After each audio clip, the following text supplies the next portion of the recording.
When I was 19, I began losing vision.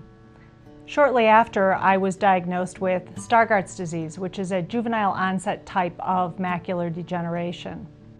At that time, the doctor told me that there wasn't anything else medically that they could do, and that I should go home and prepare myself for continued vision loss and probably legal blindness.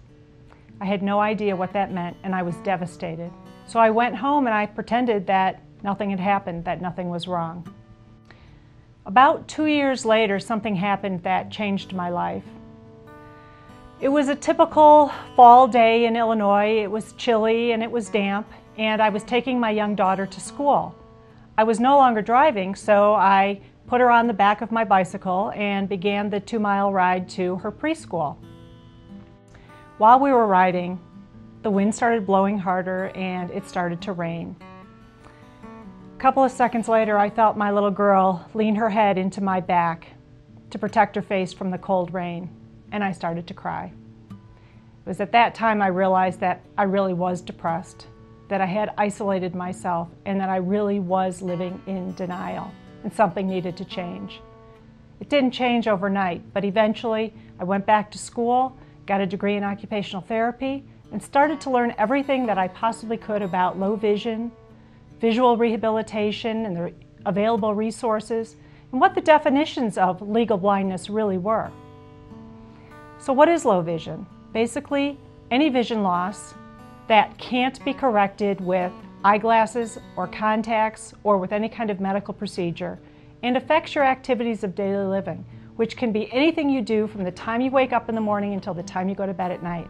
Reading the newspaper, or reading your mail, dialing a telephone, or cooking a meal, or driving your children to and from school. Any of those activities that are affected would mean that you would have low vision. For somebody who is legally blind, what does that really mean? Basically, it's a governmental term that they use. If you qualify at a certain level of vision loss, you may get a tax exemption, and you may qualify for services, if services are available. What kinds of things cause vision loss? Macular degeneration, diabetic eye disease, glaucoma, cataracts, head injuries, people who've had strokes. There are all kinds of diseases and disorders that affect young people and the elderly that cause vision loss that cannot be changed. After I moved to Colorado, I became a member of the Fort Collins Lions Club, where there were already a couple of members who were visually impaired. We began to talk about how nice it would be for people who were visually impaired to have one place where they could come to receive services and learn about available resources. The Fort Collins Lions Club and the Fort Collins Lions Foundation picked up this challenge, and in 2001 the Ensight Skills Center was able to open a small but very comprehensive low vision rehabilitation center, the first in northern Colorado. The Ensight Skills Center is a group of low vision rehabilitation centers throughout northern Colorado and Denver. All of the centers are a 501c3 not-for-profit corporation that serves individuals who are visually impaired and blind achieve their highest level of independence. The mission of the Ensight Skills Center is to provide individuals with low vision the opportunity to enhance their life skills, independence, and self-confidence in a safe environment through training and adaptive technology. Since 2001, the needs of this population have continued to grow at an alarming rate, and irreversible vision loss is an increasing national public health threat. In fact, Colorado reflects the national statistics, indicating that 17% of Americans 45 years of age or older have vision impairment, and that group has a staggering 57% unemployment rate. Currently, Colorado has 232,000 individuals with low vision. I have some direct personal experience with low vision and the problems of low vision. I retired from the Air Force in 1999 to return to Fort Collins, and partly because my parents were getting into their 80s and I could help with some of their medical problems. My father had wet macular degeneration, and I was stunned to realize the impact that this kind of thing can have on someone's life. My father loved to drive his motorhome, he loved his cars, he could no longer drive. My father subscribed to some 45 magazines. He was an avid reader. He loved political reading especially, and he could no longer do that. So I started going over to visit them at noon every day, and I would spend an hour reading to him from Time magazine or the Wall Street Journal to try and help fill that gap. But we looked for what further could be done to help with this kind of problem. And we went over to the Fort Collins Public Library, and they had some closed-circuit TV devices where you can lay down a publication, a TV camera looks at it, and you can blow the print up on a screen. I laid down a Wall Street Journal column, blew it up till it filled the screen, and asked my dad if he could read it. And he looked up and he read part of the paragraph, and he turned to me and he said, "Doug, I feel like I've been let out of jail." How precious that was to him. So we bought one of those devices, and he used it for the last year of his life. And it filled that gap for him. We as a family decided, by the way, to donate that device to Ensight because of the impact that it can have on people with low vision problems. Then about 3 years ago, I had another direct experience with low vision in that I was diagnosed with macular degeneration, but fortunately the dry kind. And I am taking antioxidants and watching diets and so forth to try and keep this from progressing. So that brought home to me again how precious vision is, how important it is, and what an impact low vision can have on your quality of life. The Ensight Skills Center offers a unique approach to visual rehabilitation that has been designed to meet the needs of each individual who is struggling with vision loss. The goal of our program is to provide individuals with the tools and training needed that will empower them to become self-sufficient and independent. We are able to accomplish this goal through our comprehensive services, which include low vision eye exams by a doctor of optometry, who will prescribe optical and non-optical devices, and assistive technology equipment to optimize use of remaining vision and rehabilitation training. Clients receive a medical and lifestyle intake with an occupational therapist who specializes in low vision to determine current problems, assess life skills and vision needs, and set goals, followed by personalized training to implement the care plan and use of prescribed low vision devices, techniques, strategies, and to make appropriate referrals. If necessary, orientation and mobility training may be recommended and is administered by a certified orientation and mobility specialist. Technology has revolutionized daily life for people who are blind and visually impaired.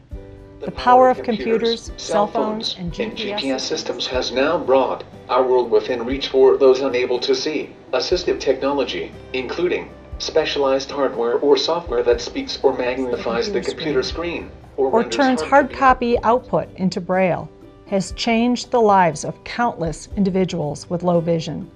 Students with visual impairments can complete homework, do research, take tests, and read books along with their sighted classmates. Adults with visual impairments can continue to work and pursue a wide range of careers because of the use of computers and other devices. We offer the opportunity to take advantage of our loaner program, which allows individuals to borrow low vision tools and aids to try out in their home, leisure, or work environment. Our youth scholarship program provides low vision aids to school-aged children to enhance success in academics and life skills. A wonderful leisure activity that many have given up due to vision loss is cycling. The Co-Pilots program, sponsored by New World Sports, gives an opportunity for tandem cycling to the visually impaired. One major goal that Ensight sets each year is building community awareness. We provide community awareness and support through education, ongoing seminars, monthly support groups, and newsletters. Our new Rural Communities mobile program reaches out to the four corners of Colorado, providing on-site low vision evaluations, training, and adaptive aids. As you heard earlier in this video, Ensight Skills Center was developed several years ago by a small team who are themselves visually impaired. They envisioned creating a place where people with low vision would be provided with training and support to maintain an independent lifestyle. That dream became a reality on July 7, 2001, when the doors opened to the first low vision training center in Fort Collins, Colorado. Ensight Skills Center and the Curtis Strong Center in Greeley, Colorado joined forces on September 1st, 2007 to expand the mission of serving individuals who are visually impaired. On December 5th, 2008, the first satellite office was opened on a part-time basis at the Eye Care Center of Northern Colorado, located in Longmont, Colorado, seeing clients 2 days a month. January 19th, 2009 celebrated the opening of our newest location.